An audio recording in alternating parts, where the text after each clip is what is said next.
lemani wagati na an bɛ ntɛnɛndonya na min ye dɔgɔkun daminɛ ye an b'ale la limanaw ka jira k'a fɔ bi ye ntɛnɛn ye min ye janvier kalo ale tile 17 san 2022 ka jira la k'a fɔ min ye kunnafoni gafew ye olu de lakali waati sele filɛ nin ye an fɛ yan nɔ Joliba TV News la an lamɛnni don radio Joliba ale fana fiɲɛsiraw kan min bɛ tali kɛ Mali kɔnɔ ani Mali kɔ kan minnu bɛ k'an filɛ ani minnu bɛ k'an lamɛn an bɛ bɛɛ fo ka bɛɛ waleɲuman dɔn an b'a fɔ ɲɛna aw bisimila kunnafoni gafew olu lakali kɛnɛ kan an b'an da don bakurunba damadɔ la ka sɔrɔ ka kunnafoni tɔ walawala aw ye ka jira k'a fɔ fasidi sɛbɛnw na min ye l'indicateur du renouveau ye ale kumana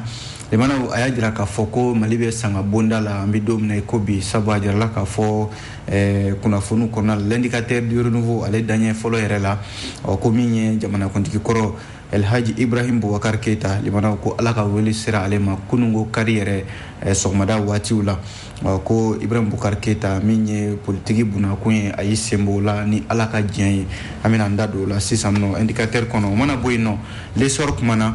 l'essor y'a jira k'a fɔ ko wulikajɔba dɔ kɛra jamanadenw fɛ juma tɛmɛnen na Bamako dɔrɔn tɛ a jarala k'a fɔ Mali fan caman fɛ min ye wulikajɔkɛlaw ye a sabatira yen nɔ kuma kelen min tun bɛ maaw da o ye k'a fɔ ko ɲangini min bɔra an bɛ jɛkulu min kɔnɔna la n'o ye farafinna tilebiyanfan jɛkulu ye communauté économique des états de l'Afrique de l'Ouest CEDEAO lemanaw malidenw ye weleweledakan jaabi n'o gouvernement ka weleweledakan ye k'a fɔ ko malidenw k'u ma jɛni ni ɲangini ye an bɛna an da don o la san l'essor kɔnɔ o mana bɔ yen l'indépendant ale kumana a y'a jira k'a fɔ ko min ye dɔ farali la fɛnw sɔngɔ kan an ka sugu kɔnɔna la ko gouvernement ka lajɛ ka wuli k'i jɔ k'a jɔ a jɔyɔrɔ la n'o tɛ malidenw bilama n'a fɔra ko gɛrɛntɛ dɔ b'an da la dɔ fana ka fara a ka jamana in kɔnɔna la jamana o fana bɛ sɔn ka kɛ gɛlɛya ye min ye ko Etienne Fakaba Sisoko ko 5e arrondissement maaw ye ale wele kunungo k'a ɲininka a dalakan dɔw la minnu n'a ye olu fɔ bɔlɔlɔw sanfɛ min ye Cɛbile Dramé ale y'a jira k'a fɔ ko ale bɛ min ɲini furanjɛla fanga fɛ a k'i jija a ka kumaɲɔgɔnya tɛmɛ ani CEDEAO jamanakuntigiw ni ɲɔgɔn cɛ walasa gɛlɛya min bɛ an da la a jarala k'a fɔ yɛrɛ Mali ka nafolo sɔrɔ yɛrɛ o tɛ ten sabu an ka san 2022 nafolo min kan ka sɔrɔ ni musakaw ni sɔrɔtaw kan ka bɔ a la a jarala k'a fɔ ko miliyari 600 ni 17 ɲɔgɔnna bɛ jamana yɛrɛ mɔgɔw kan ka jɔ o la o bɛ lahala min na ko jamana ɲɛmɔgɔw k'a lajɛ an bɛ se ka bɔ gɛlɛya in kɔnɔ n'o ye CEDEAO ka ɲangini ninnu ye Cɛbile Dramé ale y'o fɔ o mana bɔ histoire de Bamako kumana a y'a jira k'a fɔ ko politikitɔ min bɛ yen n'o k'a ma ko URD ko URD ye ɲɛmaa kura sɔrɔ a kɛra u ka congrès balalen dɔ senfɛ min kɛra kunungo min bɛ tali kɛ ɲɛmaa kura in o tɔgɔ de ye ko Guagnon Kulubali ale de bilala ala ma hinɛ na Sumala Sise ale nɔ na URD ɲɛmaaya la an bɛna an da don fana sisan o mana bɔ yen nɔ ka jira k'a fɔ min ye les échos welewele ale kumana jɛkulu min bɛ ni o ye Damelekɛw ka jɛkulu ye n'o k'a ma ko ACEA au conseil de l'unité de l'Azawad ko olu y'u ka jɛrɛba kɛ jɛrɛ min kɔnɔna la u ye kuma caman fɔ laɲini caman bɔra o fana ko hukumu kɔnɔna la ko ye fɔ an bɛ sɔrɔ k'a kun cɛ ni Nouvelle Horizon ye Nouvelle Horizon y'a jira k'a fɔ ko Mali bɛ fɛ k'a ɲini ka min bɛ tali kɛ Mali ni Faransi cɛ bɛnkan min bɛ yen ni o ye accord de traité de défense Mali ni Faransi cɛ a jarala k'a fɔ bɛnɲɔgɔnya min ani bolonɔbila sɛbɛn min kɛra Mali ni Faransi cɛ walasa ka se ka Mali dugukolo fan bɛɛ lakana ko bɛnkan sɛbɛn in ko segin bɛna k'a kan k'a lajɛ min ma ɲi a la k'o bɔ a la lemanaw nin de ye kunnafoniw la bakurunba damadɔw ye fasidi sɛbɛnw kɔnɔna la an b'a daminɛ ni min ye o ye l'indicateur du renouveau ye lemanaw Mali ko jamanaden bɛɛ lajɛlen bɛ sanga bonda la nin waati na ka sababu kɛ min bɛ tali kɛ jamanakuntigi kɔrɔ ala ka hinɛ a la Ibrahim Boubacar Keita lemanaw ni bɛɛ lajɛlen ko a ma ko IBK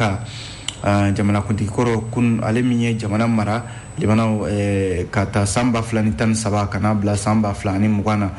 ko a fatura kunungo kari janvier kalo tile 16 sɔgɔmada yɛrɛ fɛ a ka so sɛbɛnni kɔrɔ ko a na kɛ min ye a bɛ fɔ min ma ko crise cardiaque n'o ye ka dusukun bala ka jɔ lemanaw ko o de a sɔrɔ ko IBK ma a bɛ se k'a fɔ ko a kɔni ala ka wele sele min filɛ a ma nin ye Ibrahim Boubacar Keita ale da bɔra a ko bɛɛ lajɛlen la sa fasidi sɛbɛn ka fɔ la n'i ye jateminɛ kɛ septembre kalo la san 2013 Ibrahim Boubacar Keita ale sugandira ka kɛ jamanakuntigi ye utukalo san 2020 min bɛ tali kɛ fanga dafiri o y'a sɔrɔ k'a ka fanga o ndaraki a yɛrɛ ka denbaya ka fɔ la ko fatuli in yɛrɛ kɛra nɛgɛ kanɲɛ 8 sɔgɔmada de fɛ kunnafoni kɔni bɔra ka bin min ye Bamakɔ kɔnɔna la yan ani bɔlɔlɔw sanfɛ maaw ka sɔrɔ ka bɔ a kalama yɔrɔ fasidi sɛbɛn ka fɔ la n'o ye l'indicateur du renouveau ye ko a yɛrɛ kun mangɛnɛ fari kun jolenba tɛ kabi fanga binna utukalo tile 18 san 2020 ko a kun bɛ taa ni ka segin la min ye Abu Dhabi ani Bamakɔ cɛ min ye furakɛli o ko hukumu kɔnɔna la a jarala k'a fɔ indicateur du renouveau fɛ ko san yɛrɛ la ko a yɛrɛ kɛrɛfɛmaa dɔ bɛ yen nɔ o y'a jira k'a fɔ ko Ibrahim Boubacar Keita ko a bɛna fɔ yɛrɛ a kun kɛmɛ k'i yɛrɛ to bana yɛrɛ de bolo limanaw ko yɛrɛ de foyi kun nege t'a la bilen o y'a kɛrɛfɛmaa dɔ ka kuma ye indicateur du renouveau ka fɔ la jamanakuntigi kɔrɔ Ibrahim Boubacar Keita limanaw ko ana kɛ yɛrɛ a kun delina kɔrɔ ye fɛn minnu kun ka d'a ye i n'a fɔ dumuni ani min ye livre kalanni ye limanaw ko a kun y'o bɛɛ lajɛlen dabila a bɛna fɔ foyi yɛrɛ de kun nege tɛ a la bilen Ibrahim Boubacar Keita a yɛrɛ yɔrɔ hakilila jiginna a kun kɛra premier ministre ye san 1991 ka n'a bila san 2000 la min ye Alpha Omar Konare ale ka fanga waatiw la min bɛ tali kɛ san 2002 ye kan bɔ fanga nɔfɛ a ma se ka sebaya sɔrɔ o la nka min ye ala yɛrɛ n'a ka kow la a nana fanga sɔrɔ san 2013 de la a tilala ka segin ka kɛ jamanakuntigi ye san 2018 indicateur du renouveau ka fɔ la min bɛ tali kɛ kalata min kɛra san 2018 ni ani Sumala Sise ye o kalataw tɛmɛ u ɲɔgɔn cɛ yɔrɔ ale Sumala Sise ala ma hinɛna ale fana fatura san 2020 tɛmɛnen na coronavirus bana kɛra o sababu ye jamanaw an bɛ dugawu kɛ ala ka hinɛ fure ninnu bɛɛ lajɛlen la ala ka u jigiyɔrɔ ɲɛ kunnafoni filɛ l'indicateur du renouveau de ye nin fɔ n'an bɔra l'indicateur kɔnɔ jamanaw fasidi sɛbɛn bɛ yen nɔ k'a ma ko l'essor ale kumana ko CEDEAO ye ɲangi min ta ka Mali sɛgɛrɛ gouvernement fana ye fɛɛrɛ caman de tigɛ fɛɛrɛ minnu bɛ yen ni a tɛna se ka digi jamanadenw na hali n'a sɔrɔla ɲangi tara CEDEAO fɛ jamanaw a kana kɛ ɲangi dɔ tara jamanadenw ka tila ka bila gɛlɛya wɛrɛ kɔnɔ ko gouvernement ye sigi dɔ kɛ sigi min n'a ɲɛmɔgɔya tun bɛ jamanakuntigi yɛrɛ bolo colonel Assimi Goïta a jarala k'a fɔ fɛɛrɛ jɔnjɔnw de don fɛɛrɛ minnu bɛ yen n'a bɛ se ka kɛ ka CEDEAO ka ɲangini ninnu ka olu kunbɛn yɔrɔ ɲangini ninnu caman bɛ yen a bɛ tali kɛ nafoloko ni sɔrɔkow la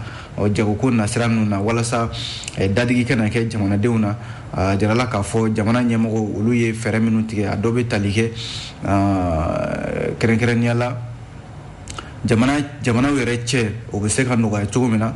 min ye sɔrɔko nasira ye nafoloko nasira a bɛ tali kɛ olu de la wa ko a bɛ fɔ min ma ko plan de riposte du gouvernement baara in yɛrɛ tɔgɔ de ye o ye limanaw k'a bɛ kɛ sababu ye walasa jamanaden minnu bɛ yen ni olu bɛ jamana kɔnɔna la yan i n'a fɔ colonel Abdoulaye Maïga ni ale de gouvernement ka kuma lasela ye ale ka ɲɛfɔliw la communiqué min ni o y'o kɛ k'a t'i n'a fɔ ko ka sama-samani wɛrɛ ta ka ɲɛsin CEDEAO ma ko nka CEDEAO de ɲangi bɛ Mali kan o ɲangini kana na kɛ damatɛmɛ wale wɛrɛ ye ka ɲɛsin jamanadenw ma kabi CEDEAO y'a ka jɛrɛ kɛ min bɛ tali kɛ janvier kalo tile 9 tɛmɛnen in na yɔrɔ gouvernement yɛrɛ bɔra ka communiqué kɛ k'a fɔ jamanadenw ye ko u ka u hakili sigi min ye balo fɛn fɛn bɛ Mali la ko a bɛ labɔli kɛ balo ninnu ka se ka don a donna ɲuman fɛ jamanaden bɛɛ lajɛlen ka nafa kɔnɔna la ko gouvernement filɛ nin ka nin plan de riposte in de bila sen kan walasa min ye maliden cɛ ni muso ye jamanaw maa si kana na tɔɔrɔ CEDEAO a ka nin ɲangini ninnu na Mohamed D Jawara ale y'o fasiri kɛ n'an bɔra yan'an ka bɔ l'essor kɔnɔ limanaw ka jira k'a fɔ min ye jɛrɛba min kɛra Mali kɔnɔna la yan nɔ an bɛ se k'a fɔ ko nin ɲɔgɔnna ma ye l'essor ka kuma don limanaw ko nin ɲɔgɔnna ma ye kabi min bɛ tali kɛ ni maaw hakili b'a la Bamako yan nɔ k'a fɔ Bamako k'a ka wuli limanaw ka wuli ka taa ko a bɛ taa jɛrɛ la limanaw ka Bamako ka bɛɛ lajɛlen bɔ Mali kɔnɔna la yan nɔ limanaw ni farikolo ɲɛnajɛ n'a ɲɔgɔnnaw cɛ i bɛ fama ni ɲɔgɔnna jama ma limanaw k'a fɔ ko nin bɔra ka taa kɛnɛw kan nka a jarala k'a fɔ a dun kɛra dɛ juma tɛmɛnen in na jama min bɔra Bamako yan ani Mali fan caman fɛ limanaw k'a bɛ lakali bɔ l'essor ka fɔ la wala sa juma tɛmɛnen na yɔrɔ ka combiner min ye jɛkulu mouvement du 5 juin rassemblement des forces patriotiques M5 RFP ale ka jɛrɛw la maa caman bɔra ko nka wulikajɔ min kɛra kunu ni jamanaden min ni iko bɛɛ n'i ka hakilila don dɛ ko nka bɛɛ lajɛlen ka hakililaw bila kɛrɛfɛ limanaw ka maliko de lajɛ o kɛra juma tɛmɛnen o de kɛra sababu ye kabi sɔgɔmada fɛ min ye boulevard de l'indépendance la jala k'a fɔ mɔgɔw kɔni taara walasa ko in ka kɛ u ɲɛna k'a ka lakaliba ye u fana ka t'u ka fɛlaw fɔ l'histoire ka fɔ la ko a bi maa ba sigiyɔrɔma ba caman de bɔ limanaw yɔrɔ an bɛ nɛnɛ waati la sisan hali n'a sɔrɔla kaba nɔgɔ kun kɛmɛ ka tile datugu nka jarala k'a fɔ nɛnɛ dɔɔni kun bɛ yen nka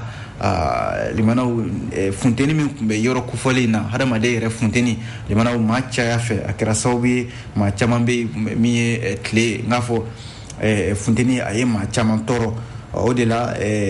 cika min bɛ yen ni o mɛnna kɛnɛ in kan ye limanaw lesɔrɔ ka fɔ la o ye cikan ye ka ɲɛsin CEDEAO jamanaw minnu bɛ yen ni olu kɛlen don ka ɲangi ta Mali kama bi k'u k'a jira k'a fɔ ko Mali bɛ gɛlɛya min kɔnɔna la n'a fɔra ko CEDEAO bɛ fɛ ka gɛlɛya wɛrɛ tindi Mali kɔnɔ ko bɛ n'a fɔ ko ka Mali bila gɛlɛya wɛrɛ de kɔnɔna la min ye wulikajɔkɛlaw ye i b'a ye maa minnu tun bɛ yen Mali drapeau tun bɛ caman bolo n'o ye Mali jɔnjɔn ye ani ka taa se min bɛ tali kɛ Russie ale drapeau ma dɔw yɛrɛ bɛ yen olu ta kun ye min ye nin y'a siɲɛ fɔlɔ ye olu ka fɔ la ko ka bɔ ka taa taama na o dɔ ye cɛkɔrɔba dɔ limanaw hali n'a sɔrɔla a tɔgɔ fɔlen don Abdoulaye Tunkara limanaw a yɛrɛ bɛ sɛgɛnlafiɲɛbɔ la a ko Modibo Keyita ka waati ɲɛnafin de bɛ olu la o ye taamakɛla dɔ ye o la a yɛrɛ bolo kɔnɔna la limanaw min ye Mali wari ye o dɔ tun b'a bolo a y'o yira kunnafonidilaw la k'a fɔ ko Mali ka segin nin n'a ɲɔgɔnnaw ma sabu Modibo Keyita de ye nin baaraw kɛ ko Mali y'a ka yɛrɛma hɔrɔnya ta Mali ka nafolo Mali ka fɛn bɛɛ lajɛlen kun ye a ta ye nka an bɛ don min ko bi nin bɛɛ lajɛlen kɛra ko ye bi min bɔsira anw na ko malidenw bɛ fɛ k'o de yira u ka nin taama in senfɛ limanaw ko minnu b'a la ko san 5 ka di minnu b'a la san 1 ka di limanaw ko ni Mali ma basigi taamakɛla muso dɔ y'o fɔ ale ye musokɔrɔba ye limanaw ale n'a mɔdenw olu bɔra u ka so ka na taama in na a ko olu bɛ fɛn fɛn ɲini Mali ka basigi n'o tɛ CEDEAO b'a la ko ka kalataw boloda ko CEDEAO tɛ Mali gɛlɛya de dɔn o de y'a to u bɛ nin fɔ n'o tɛ ko ni CEDEAO bɛ Mali gɛlɛya dɔn ko hali a da tɛ sɔn ka maga kalatako la o ye musokɔrɔba dɔ ye limanaw madame Haidara ale ka kuma ye a ko bi n'i y'a ye ale n'a mɔdenw bɔra k'u mana bɔ foyi kama ni Mali ko tɛ wa min ye premier ministre ye Choguel Kokala Mayiga gouvernement ɲɛmaa fana tun bɛ kɛnɛ in kan ye limanaw a y'a jira k'a fɔ ko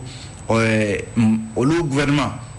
olu tɛ sira foyi ɲɛ limanaw ni fɛn fila tɛ Ala ani malidenw n'i y'a ye bi olu gouvernement bɔra ka na malidenw ɲɛma limanaw kana Mali ka kuma fɔ fana tiɲɛna u y'a ye k'a fɔ di Mali sɛgɛnna limanaw kana diɲɛma ɲɛma sabu a yɛrɛ Choguel Kokala Mayiga ka fɔ la ko diɲɛ bɛɛ lajɛlen ɲɛ bɛ Mali la bi farafinna ɲɛ bɛ Mali la u k'a dɔn k'a fɔ malidenw gɛlɛya ye an sɔrɔ nka o ma bali an ka fara ɲɔgɔn kan fɛn fɛn bɛ yen hali n'a sɔrɔ ko fɔɲɔgɔnw bɛ yan bɛɛ n'i ka hakilila don ko nka malidenw y'o bɛɛ to yen ka fara ɲɔgɔn kan k'o kan ka kɛ misali ɲuman ye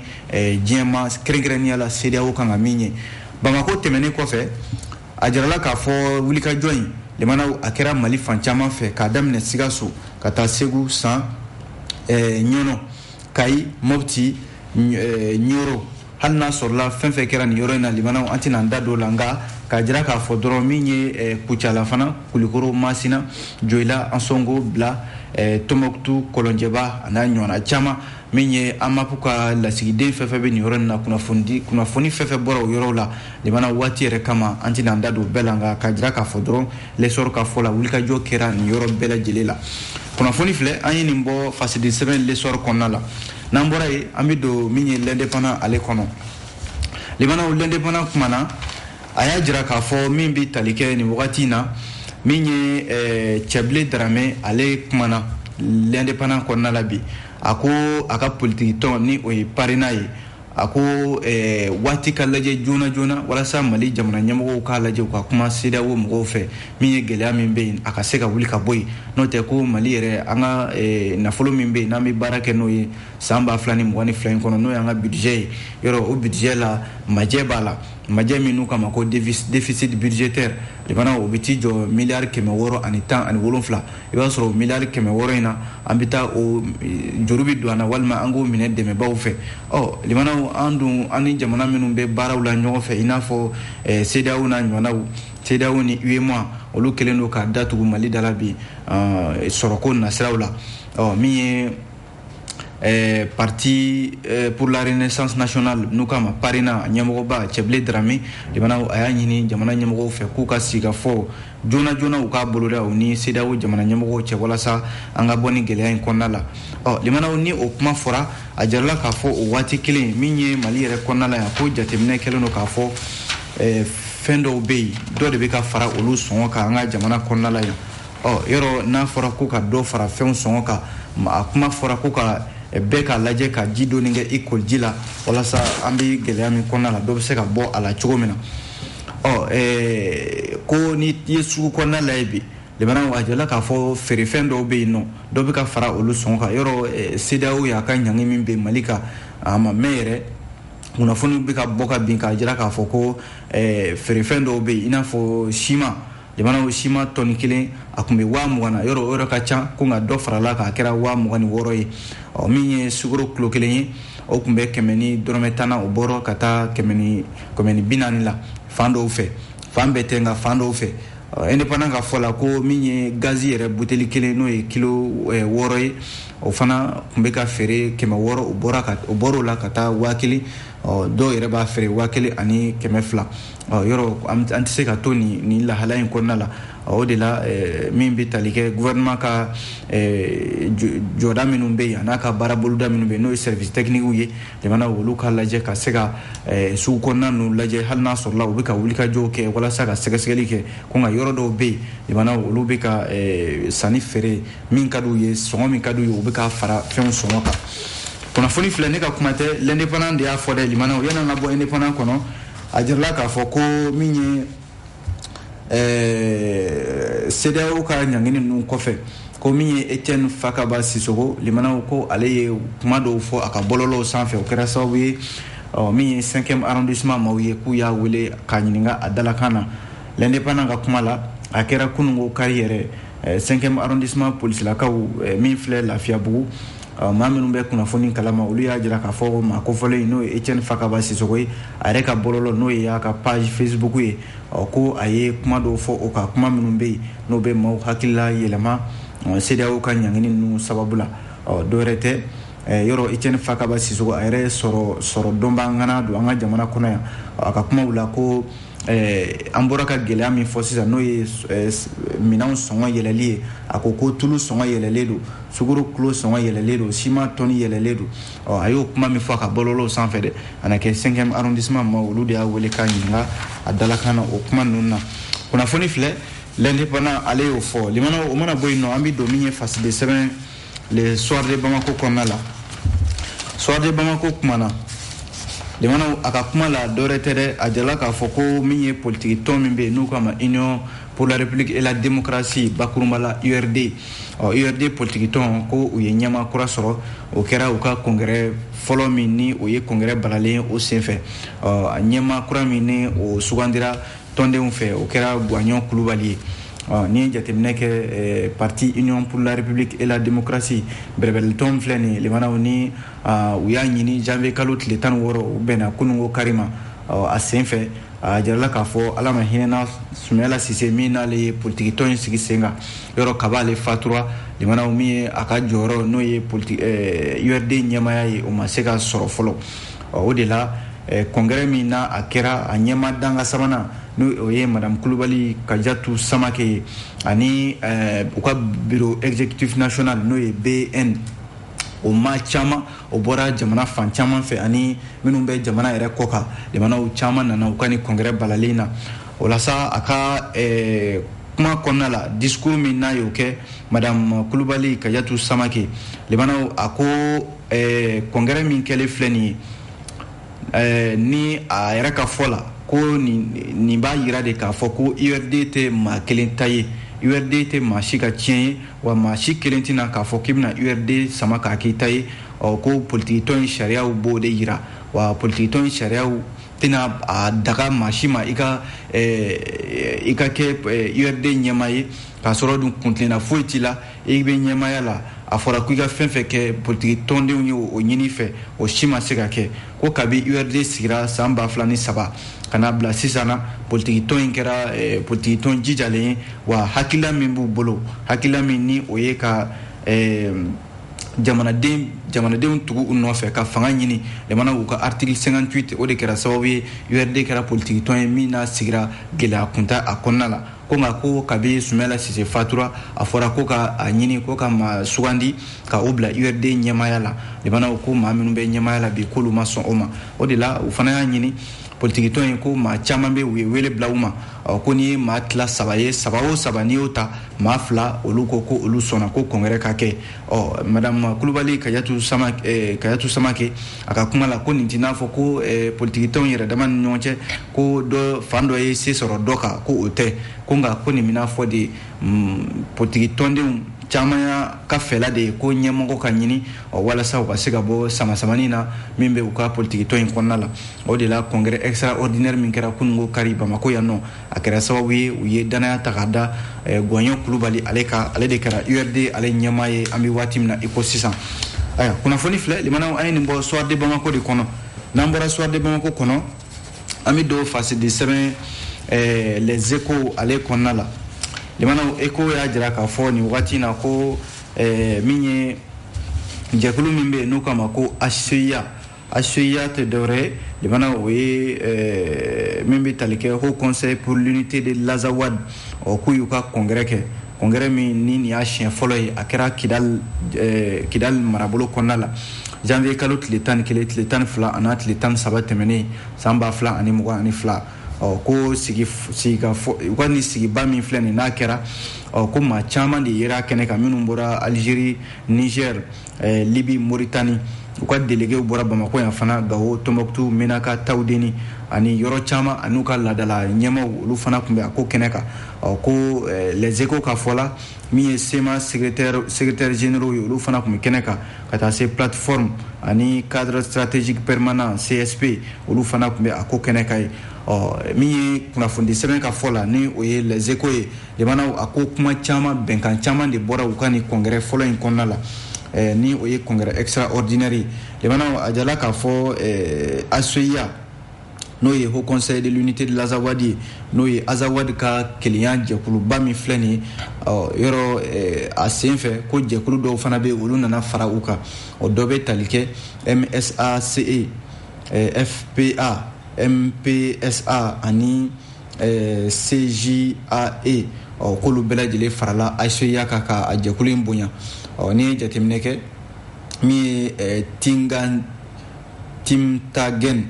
Imagil Kalen Taoudeni Tombouctou ani Menaka ko fara ɲɔgɔn jɛkulu caman fana bɔra o yɔrɔ kofɔlen na ka fara HCEA ka nin jɛkulu in kan limana u bɛnna bɛnkan minnu kan n'o y'u ka déclaration ye olu caman bɛ tali kɛ ko u ye bureau dɔ sigi bureau min ni maa 30 b'o kɔnɔna la olu ka hamina tɛ dɔwɛrɛ ye ka min ye HCEA a ka hakililaw ka dɔ fara a kan ani don nataw la baaraw bɛ se ka ɲɛ u bolo cogo min na u ka laɲini dɔ fana ye u ye jɛkulu dɔ sigi collège dɔ n'u kama ko collège Shura n'a kɛ sababu ye ka HCEA ka kuntilennaw minnu bɛ ni nafa b'olu la ka se ka u janto olu fana na min ye HCEA yɛrɛ ka seko n'a ka dɔnko limanaw ani ɲɛtaga min b'u bolo bɛn ani tɛgɛdi ɲɔgɔn hukumu kɔnɔna la ko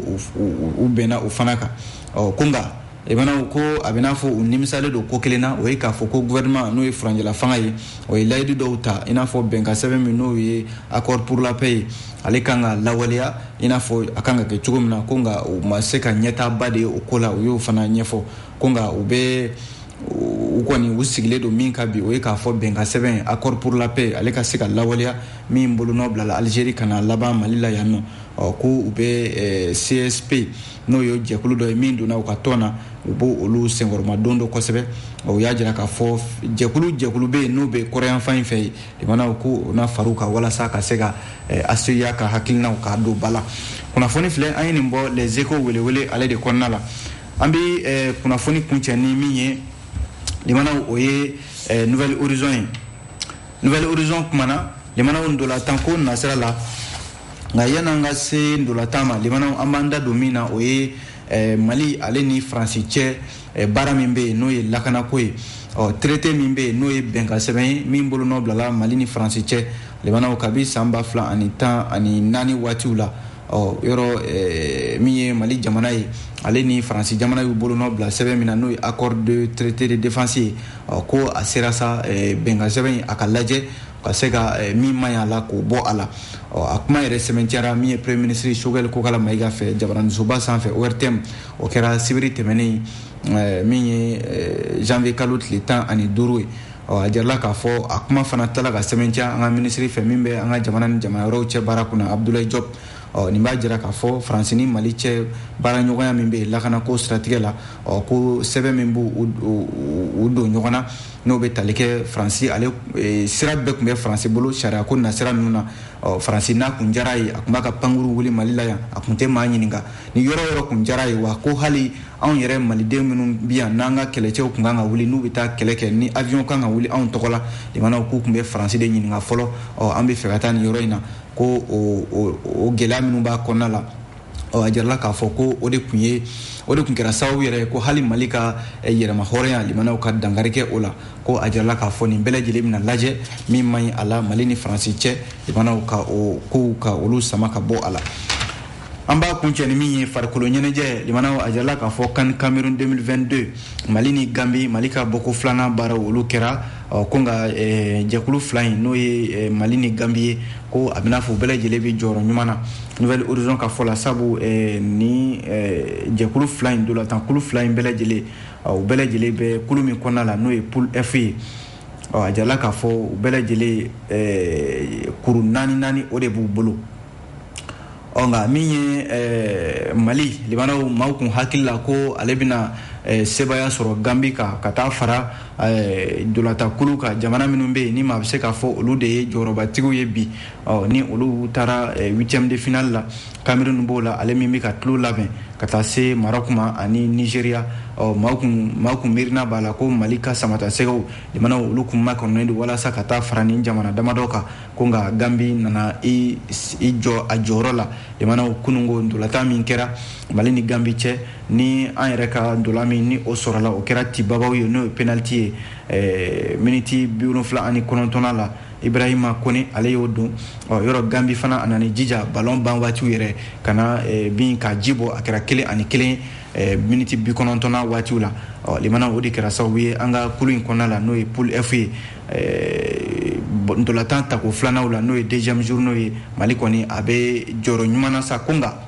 limana an bɛ jija dɔrɔn de bɛ se k'a kɛ an ka bɔ min ye penalty tan in kɔnɔna la k'a fɔ de an tɛ bi yɛrɛ sɔrɔ fiyewu ni penalty tɛ Nouvelle Horizon ka fɔ la ko sabu Mali ka bi o bi n'a sɔrɔla a bɛɛ lajɛlen kɛra penalty de ye ka an ka bɔko sabananw la n'a ni Mauritanie kan ka bɛn limana ko Mohamed Magasuba a n'a ka cɛdenw u kan ka fɛɛrɛ wɛrɛw tigɛ fɛɛrɛ minnu bɛ yen n'o bɛ se ka kɛ sababu ye walasa ndolatan baaraw u ka se ka yɛlɛma an ka se ka taa yɔrɔ jan CAN 2022 in kɔnɔna la an bɛ dugawu kɛ limanaw an ka samata sɛgɛw ala k'u jɔyɔrɔ bɛ tintin ma a bɛ dansigi kɛ kunnafoni di gafew la bi limanaw k'aw fo k'aw bɛɛ lajɛlen barikada an b'a fɔ a k'an bɛn sini ni ala sɔnna